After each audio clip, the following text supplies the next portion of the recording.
ஒரு அங்குல அகலமும் 10 அங்குல நீளமும் கொண்ட 3 கண்ணாடிகளை முக்கோண வடிவில் சேர்த்து கட்டி, அடிப்பாகத்தில் ஒரு கண்ணாடி துண்டை வைத்து, மேல் பக்கத்திலும் ஒரு கண்ணாடி துண்டை வைத்து, அதில் சிறு வண்ண வண்ண கண்ணாடி துண்டுகளை போட்டு அவை விழுந்து விடாமல் இருக்கும்படி தாளை ஒட்டி வைப்பதுதான் கலைடாஸ்கோப் என்ற கருவி.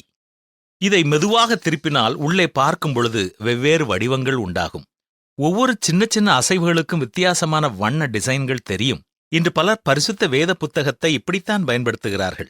எளிதாக ஒவ்வொரு பக்கத்தையும் திருப்பி அங்கே தங்களுக்கு விருப்பமான ஒரு வசனத்தை வாசித்துவிட்டு, அல்லது ஏற்கனவே கோடிட்டு வைத்திருக்கும் ஒரு வசனத்தை வாசித்துவிட்டு மகிழ்ச்சியோடு அந்த நாளுக்குள் செல்கிறார்கள். ஆனால் அவர்கள் வாழ்க்கையில் சந்திக்கும் எல்லா சூழ்நிலைகளிலும் மகிழ்ச்சியோடும் திருப்தியோடும் இருப்பது இல்லை. காரணம், முழுமையாக கர்த்தருடைய சத்தத்தை கேட்டு அவருடைய சித்தத்தை அவர்கள் புரிந்து கொள்ளவில்லை. முறையாக பரிசுத்த வேதத்தை ஒவ்வொரு நாளும் நாம் வாசித்து தியானம் செய்யும் பொழுது அந்தந்த நாளுக்கு நமக்கு தேவையான கடவுளுடைய வழிகாட்டுதலை நாம் பெற்றுக்கொள்ள முடியும்.